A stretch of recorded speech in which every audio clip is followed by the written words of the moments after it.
Hey guys, Bix Weir, roadtoroot.com. I'm here with a very special guest, Eric Tecce, and we're both putting this up on our channels so we can spread the word of wherever this conversation goes. Eric, how are you? I'm doing great. Thanks for asking. And just for many who have meeting me for the first time, my name is Eric Tecce, and I'm an artist. And I'm happy to connect with you here at Bix. And we're going to have a discussion today about a number of things occurring in real life, as well as where it could take us and solutions we could have within our own grasp and hands. Given conversations can have effect on many different people, I like to see where this can blossom because it's like a walk in nature. You never know what you expect, but after that experience, something might happen. It sounds great. Hey, I did want to tell everybody, Eric's the guy who did the little cartoon of Bix Weir. He's done quite a few people actually in the crypto space. Great artist, and I love his work. And we had never met in virtually or in person, so we put this together to give everybody kind of a perspective of where different sides of the spectrum is coming on year zero, and that's where we want to kind of focus on year zero.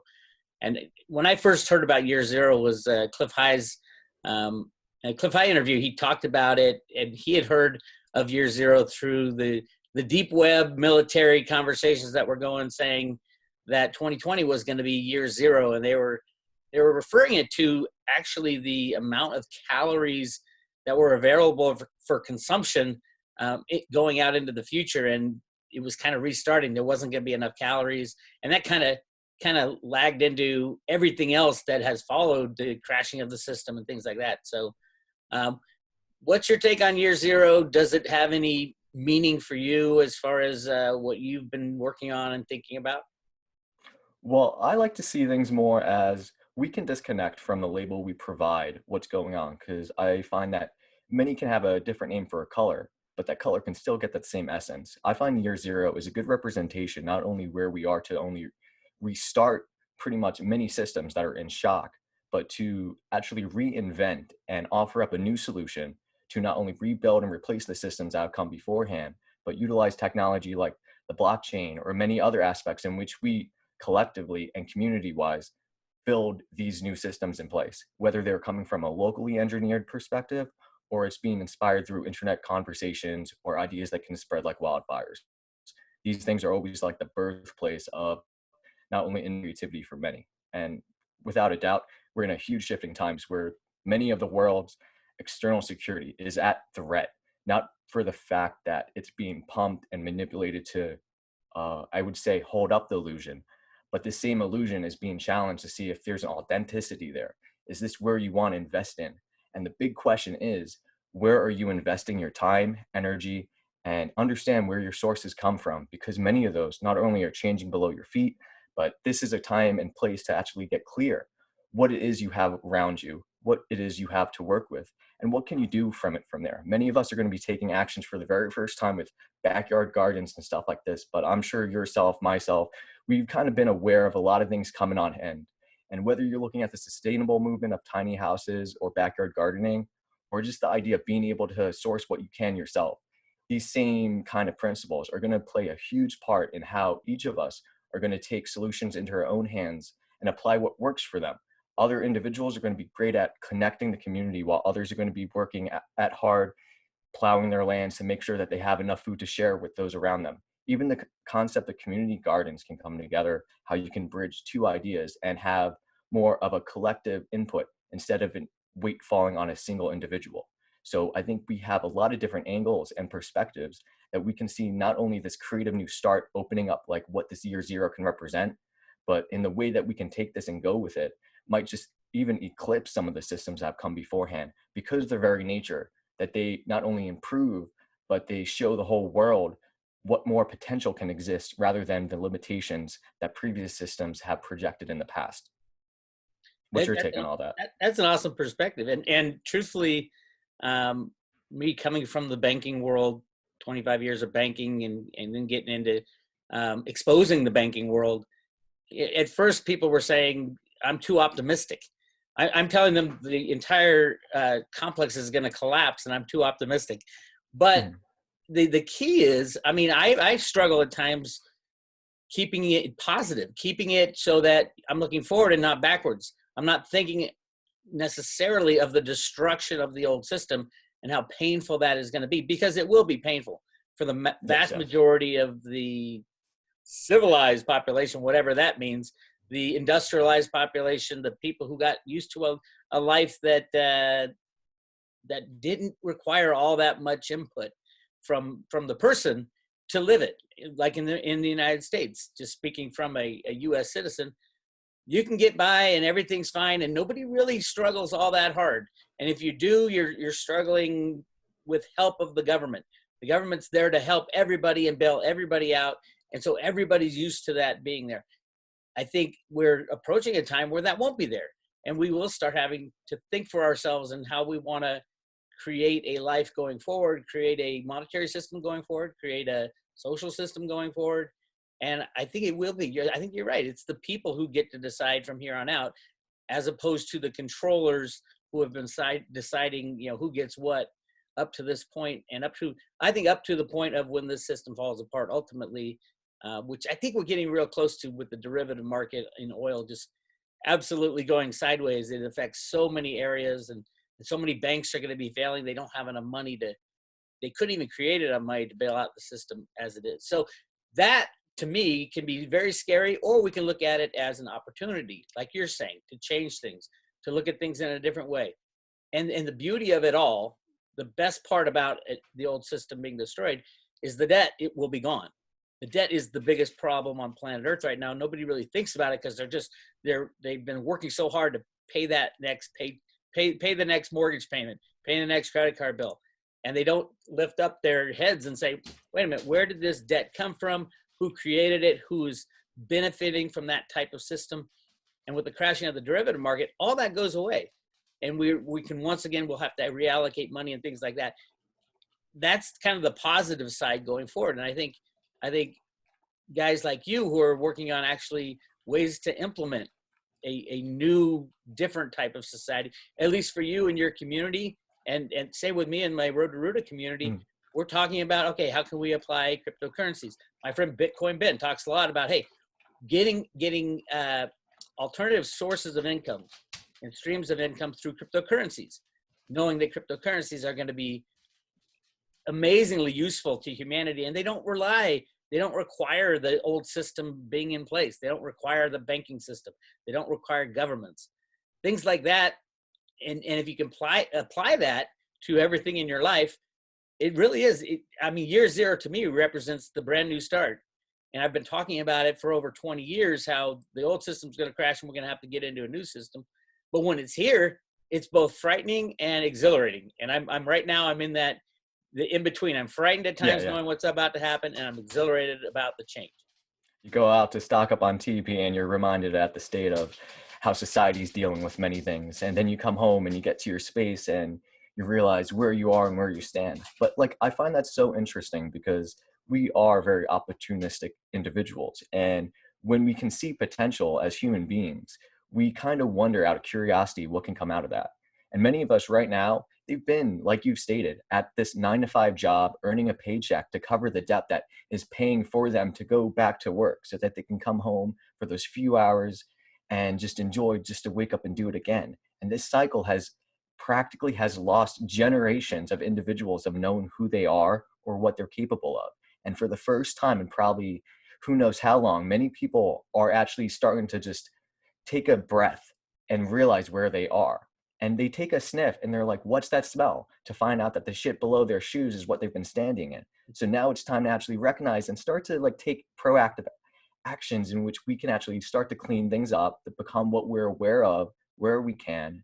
It's not going to happen overnight. And just with any individual, you're going to have your own progress, your own flow, and your own experience. As each path is one's own, we're going to have to arrive at our own conclusions. But at the same time, too, the same way these new systems are going to be rolled out are from the individual forward. So we're looking at more of a peer-to-peer perspective in which the idea itself is planted within the individual. And just like passing someone a seed, they can then allow that to blossom, grow, and nurture as long as it's given the proper environment and nutrition to actually flourish in the world.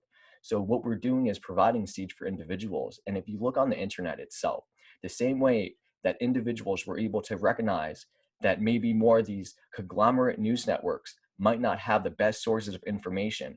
But then when you empower the individual by allowing them to have a network such as the internet, to build connections and to allow a voice to be heard, you remind individuals what potential exists, that we ourselves hold the power within our own hands, and that many of us are already taking actions. And those actions are going to inspire others to continue a journey that they've yet to even discover as of yet.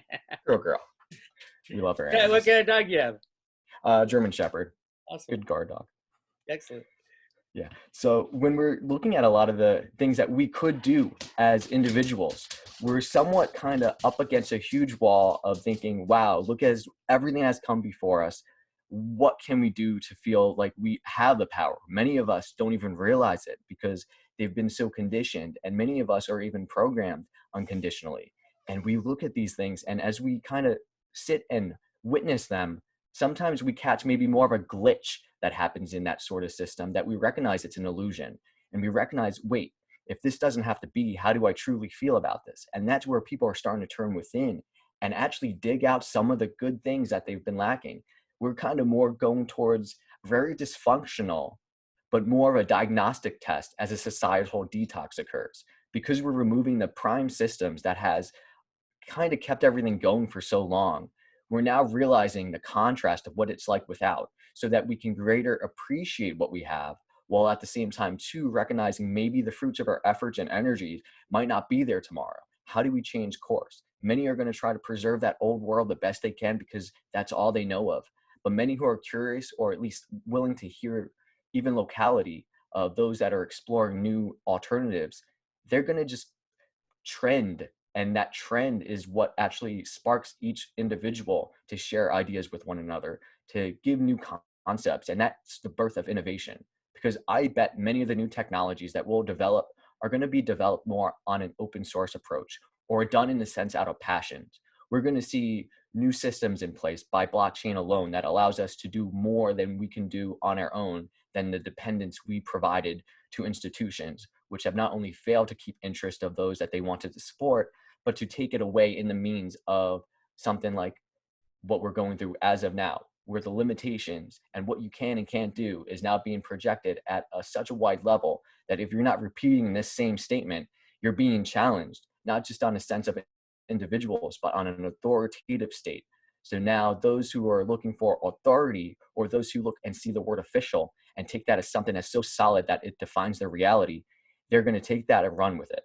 Many of those individuals are still those individuals who haven't had a chance to just breathe, look, sit in that presence and realize what's around them and what they'd like to do. And that's why I always see this is a beautiful opportunistic time. As someone who is an artist, I see the creative potential.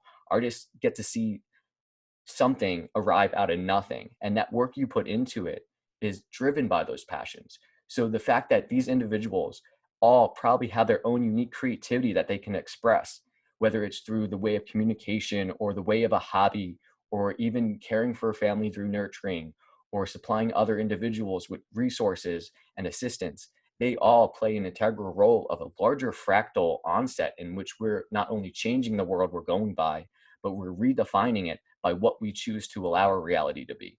So the power in itself is not even what the determination of the systems are telling us, but what we choose to create in that place. So we don't have to exist in the system. I know myself. I lived in a tiny house. I've switched my diet. I've been growing my own food for a couple of years. I'm taking these steps because I feel that not only they're proactive, but they're sustainable models in which I can apply my own power, action, and energy to invest in my own future, not for the sake of securing that future, but securing something that is promising for generations to come. So then when my children grow up and everything that comes into place, this is all unraveling to be something that I contributed, much like planting the seed of a tree, where you won't see the labors just yet, but you understand because of your connection and how deep you're able to perceive the understanding. That is its own gift to humanity. So I'll wrap that up before it goes too lengthy. No, that was very well said. And I have a lot of people who are, I know a lot of people who are absolutely stuck in the matrix of, we can't change anything. It's all airy-fairy stuff you talk about, Bix. The future is going to be controlled by the same people who have controlled us for the last 2,000 years. Case in point, my friend Dick Allgaier, who comes from a position of being used to the system, being unknown about it. Then he learned about, for the last 3 years, he's learned about the control matrix. And his answer to that has been, there's nothing we can do, so we might as well get on their side. And I think that's a very defeatist position. I don't think the younger... Passive almost. Yeah, I mean, he's stuck in a static world that even when the system falls apart, and I've talked about this a lot of times, we're going to have a decision to make when the system falls apart, because those who have controlled us for the last couple thousand years will not have the same power that they did. The most of their power comes from the unbacked fiat monetary system, the Federal Reserve System, the control of money, and then everything flows from that. And that's systematic too. Yeah, not purely by the people giving their power away, which is its own thing. And we have done that. I agree with Dick. We have done that for the last 2,000 years. But over the past, I would say, 30 or 40 years, we've had a new generation grow up where they aren't as, with the internet, obviously in the past 30 years, they're not as stuck into the control system. They've had more freedom. They have a taste of freedom. They believe that they can do things outside of the system, and they want to do things outside of the system. I think over the, people who are in their 50s, 60s, 70s, it's different. And I'm 55. I've been in the system for a long time. And it's hard for me to break out and break free of the old control system, because I know that they have set up so many booby traps for us to rely on them. And when this next crash comes, it will be the mother of all crashes. We're in the bubble of all bubbles, the everything bubble, as I call it. And the crash is coming, but the key is not, how it will go down. That will happen organically because it's built up so artificially and so big.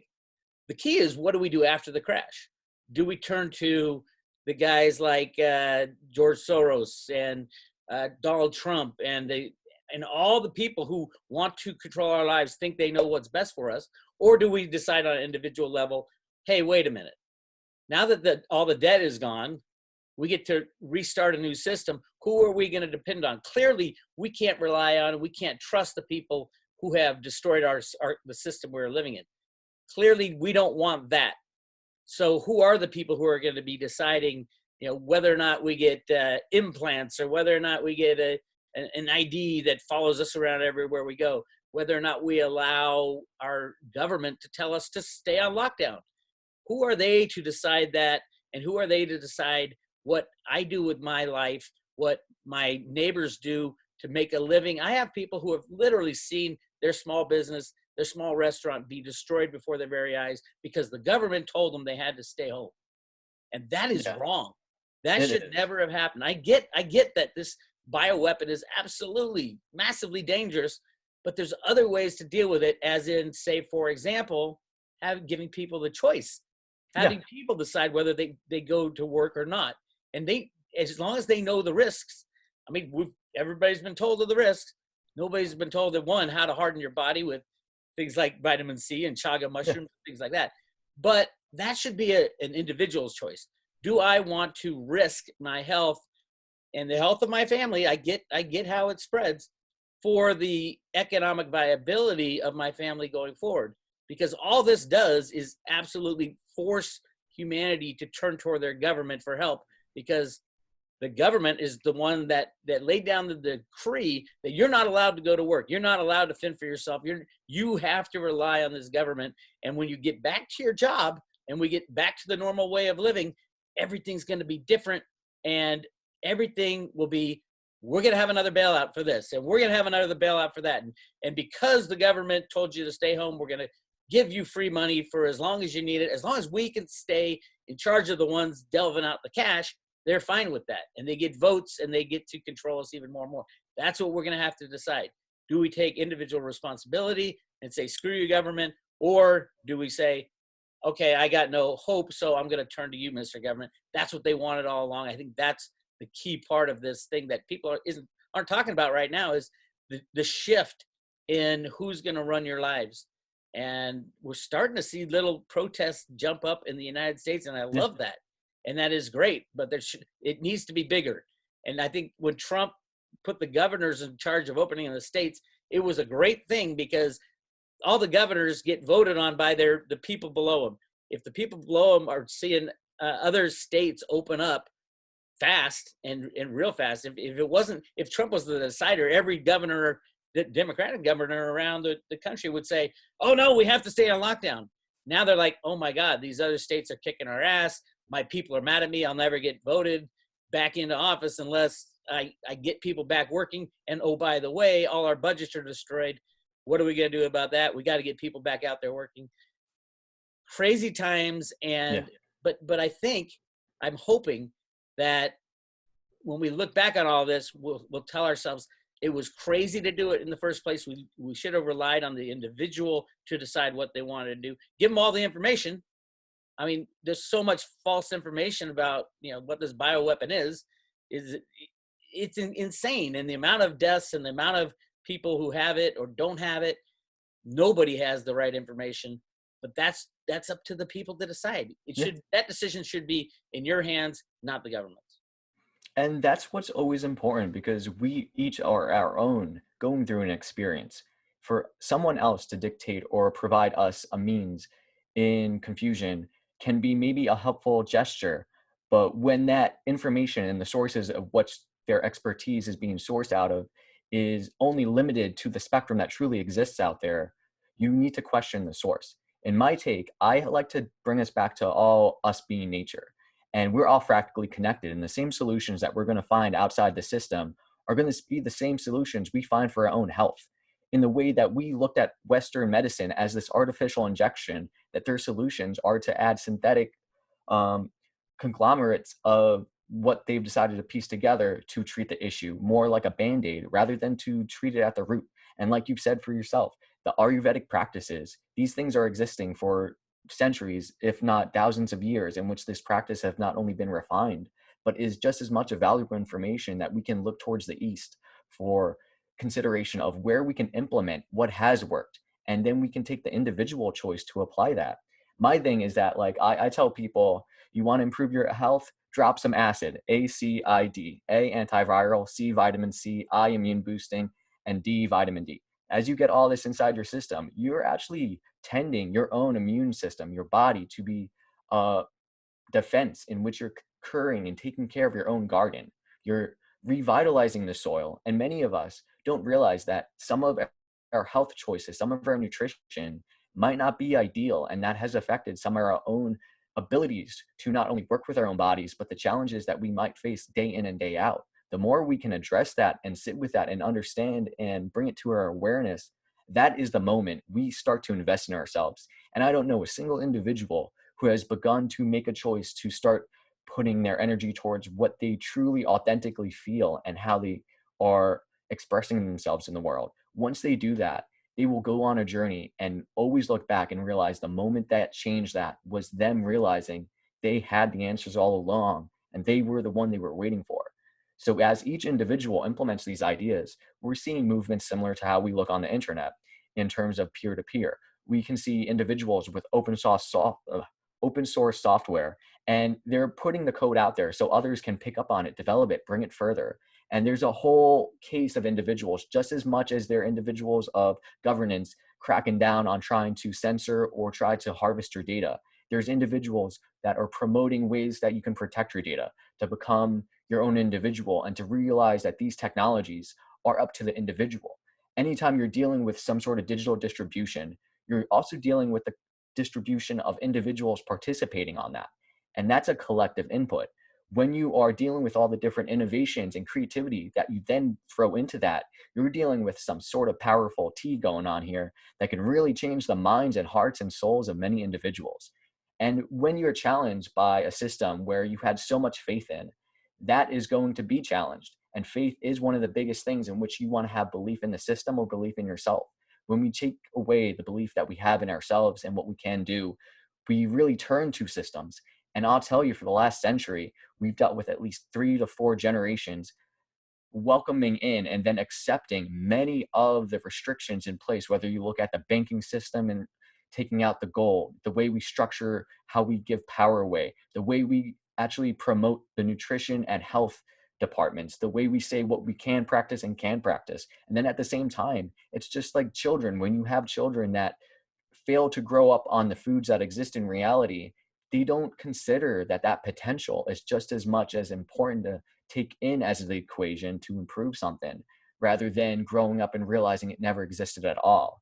And I think we've been creatively chokeholded as a collective for centuries, that the idea to think for yourself or to do it on your own, to open source it, was always taken away because we don't, I don't say we as us, but we as a state, a nation, as a collective, however we want to express ourselves as a whole, we are going through something that is all being experienced through each individual, but we might pick up and feel what others are going through. So we can't escape the fact that part of us share this world together, part of us share this society together. We're going to be seeing a mix of the old world just as much as the new world. As I see individuals on the internet who are willy-nilly trying to invest in that old system just as much as those who are willing to build that new system. And that's why I see them existing simultaneously. When a forest burns down, some of it could be destroyed. And then in its place, you are provided brand new soil in which lush new growth, full of sulfur that will just give the plants full nutrients to pop up, reach for the sun, and give a clearing for a new day, a new dawn. And then when you implement aspects of nature that they can both exist at the same time, the idea of decay and creation, then you're looking at the best formula in the world, because that shows that potential is purely in the moment of presence. So while things are shifting away, we can take what's going away and transform it, much like the soil transforms many of the decaying organisms through the use of mycelium and mushrooms to take something that was this organic matter that held so strong for years and then transform it into something and bring it back into a new system where that in its turn is going to grow and birth something that many of us may not have ever seen coming. And that's the beauty of it, where the optimism needs to lie, because we cannot define what the future holds, but we can at least state that we, as creative potential individuals, can at least place a footprint on what that will be. So it really is coming down to actions, proactions, and being clear and as authentic as possible with yourself is always going to be the number one liberator for any individual, no matter faith system, where you want to do and even want to shift your world or implement something that you haven't even considered. Even breaking old habits are done through the key of awareness, integration, acceptance, and then being able to allow yourself to overcome and move forward. It's always a process. And just like the popping up of a forest, it will not happen overnight, nor differently than trying to invest in a garden. It takes years to realize where you fudged up and years to improve on. Maybe you didn't give enough consideration. But that learning curve, we learn from experience. And no differently than what's going on now, many of us are learning from the old systems that were there, as well as what it means when that system disappears. And that value we give away is now up to the individual. Do we continue to support that old system, or do we try to find alternative means and actions to where we source our energy, put our time towards, and decide what we want to be as human individuals? Are we the cogs in the machine that is built by individuals to keep us busy, or are we the ones that are willing to create and be the nature to give something that can blossom rather at an organic pace than to dictate it by the means of choices and decisions of a system that no longer really controls, but instead insists on where you should put your energy and time? So I think everyone question their own motives and actions to realize they have all the power they need. It's very well said. And as a matter of fact, I had been thinking about that quite a bit. A lot of the people that I deal with, my customers on the road to Ruta, and we've been talking about this stuff for so long.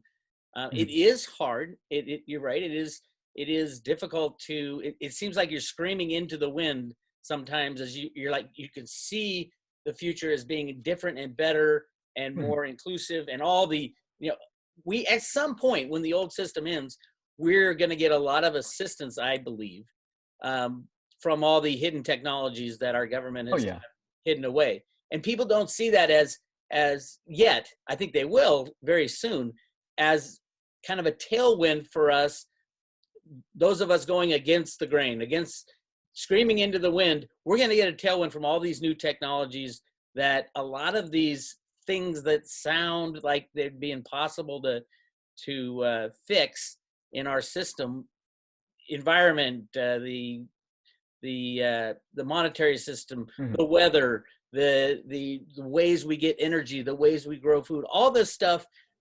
It looks like it's really hard right now because they have their system in place, their system of, just the newscasts. All the newscasts are literally on the side of the old system, keeping that old system in Mhm. place. It's required to make the old system, and the media and the Grasping for movies. air. It is, exactly, it's crazy. But when that breaks down, when the old system breaks down, and I always get back to the money thing, you take the money out of their hands, they don't have the power that they do right now. Mhm. And that's the thing that has always been in the road to Ruta. The original documents out of the Fed has been, they're going to blow the bubble so big and then make so big that it has to explode. I Oh think yeah. that's what's happening right now.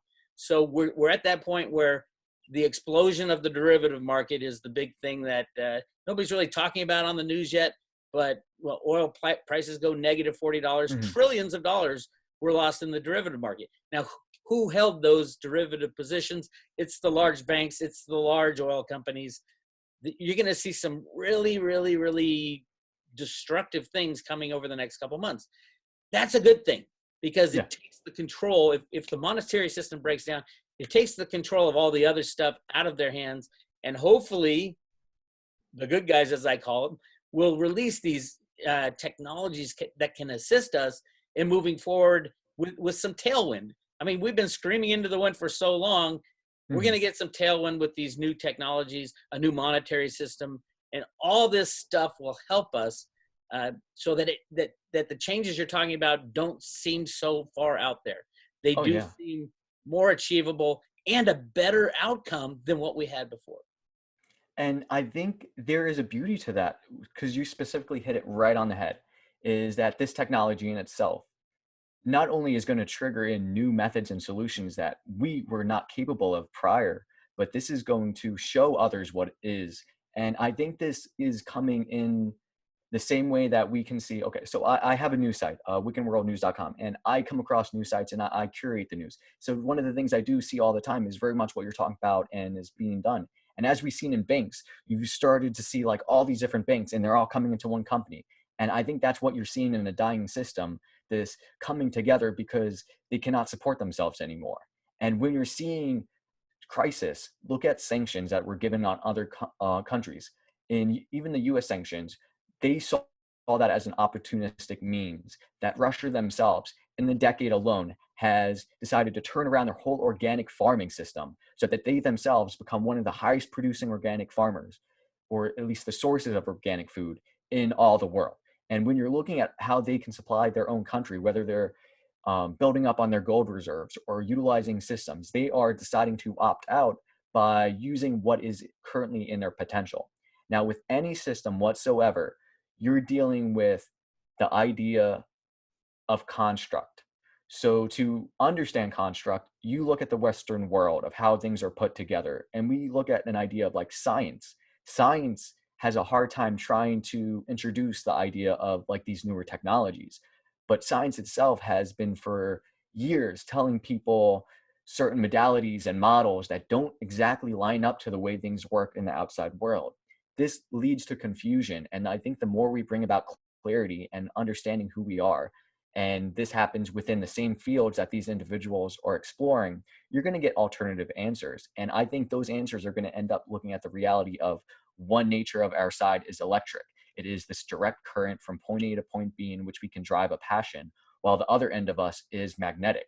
We can sense, we can feel, we can take a wireless device and let that information reach another point without having a direct connection. So when you see these two modalities, you recognize how we can actually have these forces of nature that exist all without and around us be integrated by seeing a new understanding of, okay, if we have this more magnetic structure of feelings, then people might honor more their feelings and understand that this sense we are connected to of the world is just as important as our analysis of it. So we can have a direct connection towards it, but some of us make just as much progress by having a day where we just get lost in nature, and they end up by chance finding more out about themselves than the direct action of saying, I'm going to find out who I am. So we have to see that some of the solutions that will be garnered in, some may be accidental, some might be sparks of inspiration. At the same time, too, the more we're able to act as conduits of universe, nature, however you like to perceive this fractal connected of everything unraveling, whether we're sparked by the idea and don't fulfill it, someone else might be hit with that same idea and they bring it to reality because they want to honor it. And I think as we honor authenticness in our own selves, we bring out more of the unique nature we have. If we have a birch tree, you don't want it to act like an oak tree. You want to utilize that birch tree the best it can be. And I think we start realizing each of us have our own contribution. We're going to start to see that the systems that we've been depending on for so long, not only, like I said, are going to be clips, but they're going to be obsolete by some of the ways that we actually implement new ways of going about methods or ways of living, and even resources, the way we connect with one another.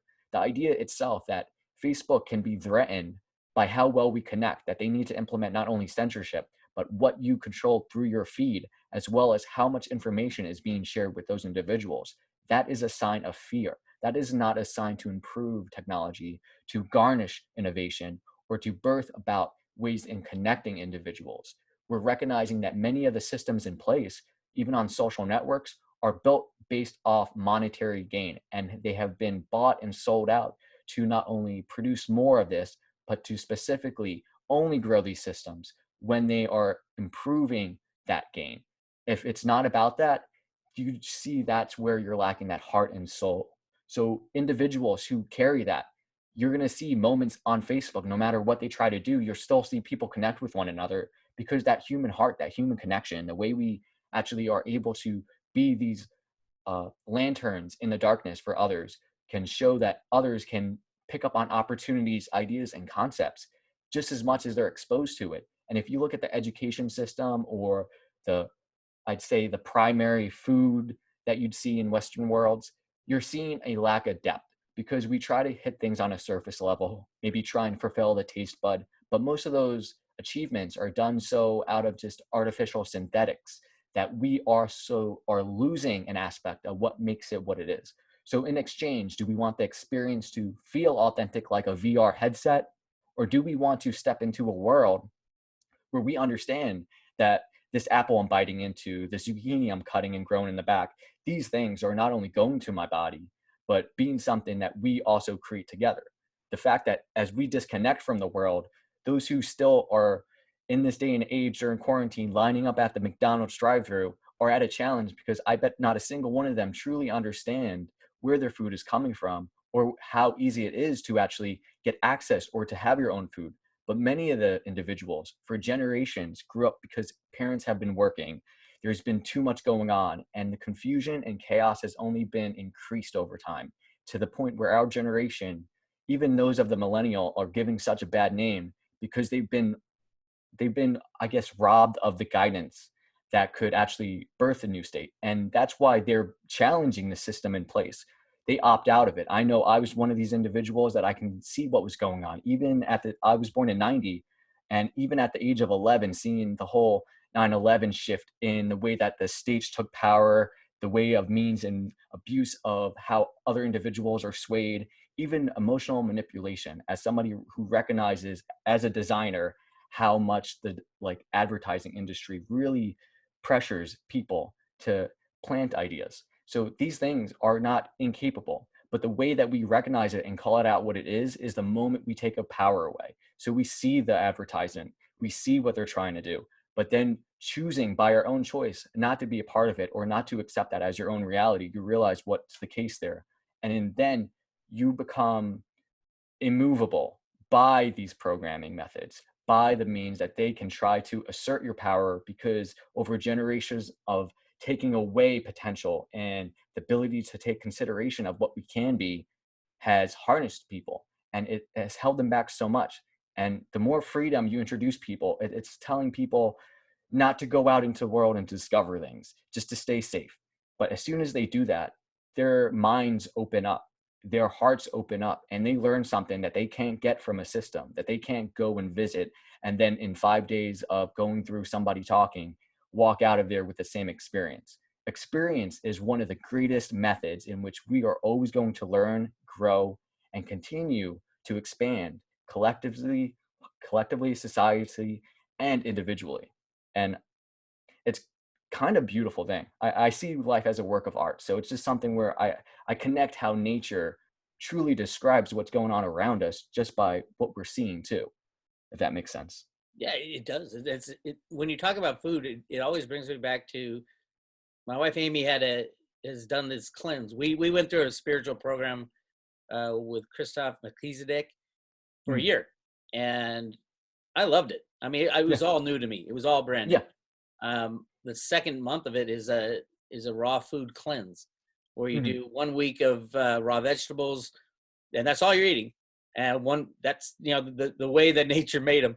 1 week Yeah. of Yeah. raw smoothies, you just take that stuff and you throw it in a blender, and then 1 week of raw juices, where you just squeeze the juice and the minerals and all the sustenance out. I have never felt so clear in my head and in my Hmm. body and in every aspect. And it did cover every aspect. It wasn't just the food part of it. Yeah. And it was mental clarity and so many things that were opening up. And then I go off it, and like right now in this lockdown thing, it's hard to do a raw food reboot cleanse, but it Yeah. can Yeah. be done. Yeah. Um, and Even a Amy's, shift in diet too. People notice that as they take sugars out their diet or certain things that have been so, I guess, overkilled in the Western diet, that as soon as you start to even step out of it, your body changes. You adapt. You have a lot more to work with. And as you source more nutrition from more of an organic source instead of a nutrition or maybe a surface level stimulant, your whole mindset changes because you're giving yourself different fuel for your vehicle to process everything, to go through life, and to maybe even take in consideration like a brand new point of view. Unless you hit that point of view, you would not have had that. So it's a process.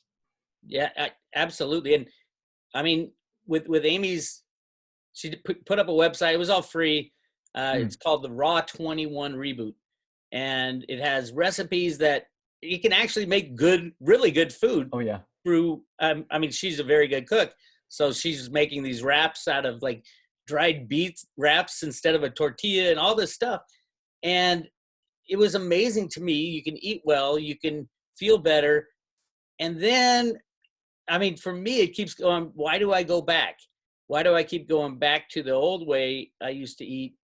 And I know I'm going to feel worse. I know I do feel worse. Like right now, Mhm. I'm ready for a new reboot. And I told Amy, I go, I want to do one now. We got to get into it. And she said, well, it's going to be hard for a lot of people around the country because of the availability of fresh vegetables and things like that. We'll do one in the spring. And I'm like, there's nothing stopping me. It doesn't have to be a whole group Yeah. doing it. It for me, it's going to take a change of mindset, a permanent change of mindset, not just temporary, not just, okay, I feel better now, so I'm going to go out and have a couple slices of pizza and a beer, that type of thing. Mhm. I see that as I progress. I've done this reboot 3 times. Every single time, the same result. I feel better. I feel healthy, and my mind is clearer. I can go down different avenues that I hadn't gone down before. And like you said, it's the fuel. I feel like Mhm. right now, I feel like an old diesel truck that's having problems climbing up the hill. Whereas when I eat, at the end of the raw food thing, you feel like a Ferrari that's speeding around the racetrack. And Yeah. I need to change the way I feel about that. It's not a one-time thing for to lose weight or just to feel better.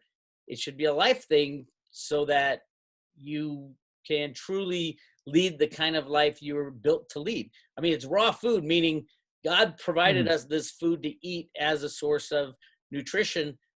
Why do we have to mess with it? Why do we have to stick it in different synthetic forms? And our body doesn't like that. Our body doesn't Mhm. respond to it the way it does with the real deal, the real food that nature created. Well, not only that, but many of these synthetics take out primary nutritions that over a period of time we end up just removing from the body due to just how much of a habit we take in some of the foods we have. If somebody was to truly assess their diet and break it down, you can go out and have a beer and pizza, but then understand how you can complement that so that your body are taken care of. But I tell this to my dad a bunch of times. He's 10 years older than you, and he's implementing different methods here and there. And he tells me the same way. Trying to implement it is always harder. So I tell him, find a gradual approach where it's already in the habits of what you're doing. For example, those who could use anti-inflammatory boosts, you adding a little bit of turmeric in your food, in your diet, don't even realize you're taking it in, but little minor things, ways of supplementation. I always find that if, let's say, you didn't get a well-balanced diet or you came into contact with a lot more people, that would, even before this whole epidemic hit, is an idea to say, all right, maybe you should boost this as you are aware of your environment, what you went through and what you're lacking. So if you recognize that and you are aware of it, you not only self-educate, but then you're becoming able to process a lot more. You realize that you're not as bogged down and you're giving yourself a lot more to work with. Think about the idea of B12. B12 is a supplement, or it's not a supplement itself, it's a building block in which can regenerate your own cell. So if your body can regenerate and you can provide it the building blocks necessary to do so, then you yourself are capable of taking a garden that even in the most barren of soil can be revitalized by the right bacteria, by the right nutrition, by the right sources. And what's beautiful is that we have a rich planet all over the world, growing all sorts of foods, roots, and stuff that we don't even realize exist. For example, if we're lacking out on a vitamin C, if there was ever a dilemma you can't get it, look into the maca maca powder. Maca maca is a high source of vitamin C that you will find in nature. So just as much as we can look for supplementation for vitamin C, we can look that many of the nutritions we desire or our bodies can use can be sourced from nature. I know I have a mostly vegan diet, but like you said with your wife, to have a vegan approach requires just as much to know how to cook, what you're doing, and the nutrition of a balanced diet. Without that, you're going to probably rob yourself of half the nutrition that your body needs to begin with, that you're approaching many of your diet shifts based off more of a superficial shifting rather than one that is integration based off what you need or where you're at. So taking something and gradually implementing it not only develops good habits, but it allows you to implement something and then see over time how it improves the situation. I know for me, I shifted a whole diet, but it's a gradual thing. I went from eating fast food, I'll stop at each of the drive-throughs, stack it all up, and eat it in one sitting, to realizing that water is great for you. And then from there, shifting things to organic and then sourcing things well. So if I still eat meat, I went to grass-fed. And then from there, it shifted towards all right, I feel like I don't need this as much, or I don't need this much, or I understand that I can source this and this.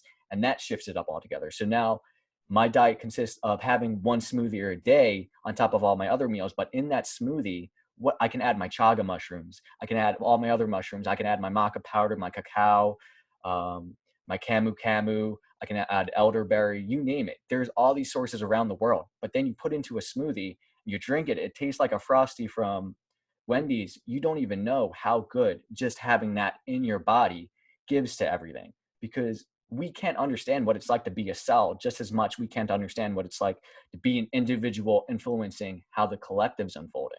So we can only take part at the individual level. Just like as cancer can grow in a cell where the pH level is imbalanced, we can take action on that individual cell to provide it what it needs to not only change its course, but to provide itself the tools necessary to overcome the challenges. And at that same time too, without that challenge taking place, that whole learning curve of what is necessary for that body to know what it needs would not have even come to awareness. So many of us are going to face crisis, hardships, and many challenges that we might not have the answers for. But many of those answers are going to be found either by going within or providing us lessons by either learning the hard way or acting much sooner to honor the authentic selves that we offer. Because many of us can lie and tell ourselves that what we're doing is for this reason. But when it wears you down and breaks you down and you don't have the energy to move forward, that question of where you put that time and energy towards is going to come back full hold. And when you realize that you put all this in, you want to keep that system, just like the system that is phasing out as we speak. People will fight for it. And those who are going to go out screaming and grasping for that last air, they're not going to enjoy the process because they're not ready to look within. They're not ready to transform or to recognize potential, just as much as celebrity status in the world is being endangered by the amount individuals are giving them attention, that they utilize their names just to be like, oh, we're home. But the thing is, that offers up people the opportunity to recognize the disillusion that these are individuals and how much power you give away to them to recognize that status. And many of the power structures that we all are accepting of come from ourselves giving it away. So as soon as that goes away, you yourself change your modality of living, that you don't need to do it for others, but for you, you recognize your power is not going away. You recognize where your energy goes. And that's being conscious and aware. So I know a talk I did years back is it's about conscious consumption. Where do you source your stuff from? Whether it's the news, the media, your food, and even your activities and energy. What you take in, you kind of also promote. And at the same time too, even if it subconsciously carries with you, is that something that will move forward and be beneficial? And I think there's just as much as a talk to make improvements as there is talk to just relax. As I recognize the East perspective of yin and yang, that just as much proactive action you need to be receptive, relax, and rejuvenate. Many of us affect our immune systems by not having enough sleep. And that is one of the biggest things that we are so susceptible to undermine ourselves based off the priorities that we hold in other people's pressures. So I think as we grasp and gather our own time and energy back, that's where the huge shift of everything is going to take place, whether it's financial and whether we want to become empowered by taking the financial system into our own hands, by investing in our own crypto into a trustless system where we don't have to bank on something that is purely by the standards of printing.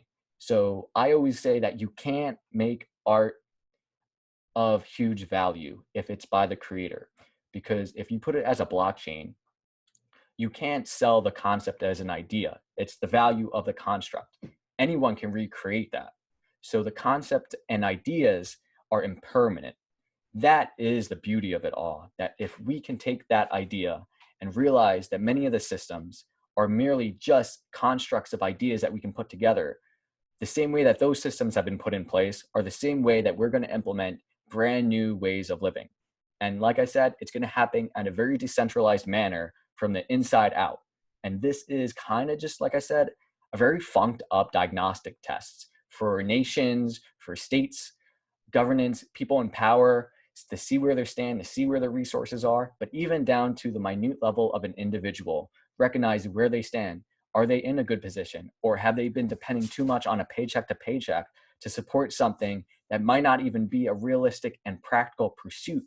And has that been influenced by the desire based off what we take in as a culture, as media, or even the idea of what the American dream can be? Or do we want to step out of that idea together and just realize that we're all each individuals having so much potential? And if you allow that to play, you're going to see things never before seen because of interactions that could not have taken place otherwise. Yeah, going off on that one, but No, it's just so many ideas here. I Yeah. love it. And it's funny because I mean I didn't know you before now. Mhm. You did some artwork for me, and you said I could use it. I was like, yeah, this is awesome artwork. I've used it, but we haven't discussed anything. And just listening to you, I have this image in my head of like a young Clif High. I mean, I can relate to that. I can probably go toe to toe with him because I understand his level of even webbot predictive nature is just as much a nature of using emotional divination to utilize your sources, to have an interpretation and provide useful information. So his webbot, I actually recognize seen in more esoteric works like tarot divination or astrology, where it's not the data itself that is going to tell you, but it's the interpretation from having a very well-rounded perspective. And I think many artists inherently have this within them, which is why they have that creative approach to things. But yeah, this talk, that's why I say things can go deep if they allow it. yeah. Hey, we don't have much time left, but let everybody know. I know a lot of my people want to know how to get in touch with you, how to see your work and things like that. Tell us how to be more connected, and you have a YouTube channel and your art and things like that. Let us know how to find Eric TC. Okay, so I'm kind of like all over the place, but if you want to just look at one place, it's my website, Eric TC. It's my name. You'll probably find and get the spelling corrected through the title of this video wherever you see it. So it's ERICTECCE.com. That will take you there. You'll see my YouTube videos. You'll see posts from artwork. You can see previous stuff I've done. You'll have access to my studio work. You can see my news website from there. You can see so much stuff. So explore it as you desire. You'll see contact if you want to reach out. I'm a very vocal individual, and I'm looking to be more vocal. So I hope to actually birth more conversations out of this, because discussions can go a long way for individuals to recognize what potential truly exists. So, hey, That's if it awesome. helps, I'm all for it. That's great. And everybody, go check out Eric's work. And hey, thank you so much for the time you spent with my people on the road to Ruta. We're always looking for new things to think about, new ways to think about the unfolding of year zero. And you definitely brought a lot to the table. So thank you very much. It's a pleasure. Like I said, I did the artwork for you because in my state of mind, I'm like, who's in a position to creatively express something that is just so out there and so ahead of its time? Let's dive in. And that's kind of my journey. So to even create those arts or work, I recognize the value of the time to see how individuals can be ahead of their time. And that doesn't mean they have to fit in, but the ideas and the concepts that they offer, it's beautiful to see how just simple ideas can change the world. So let that be. All right.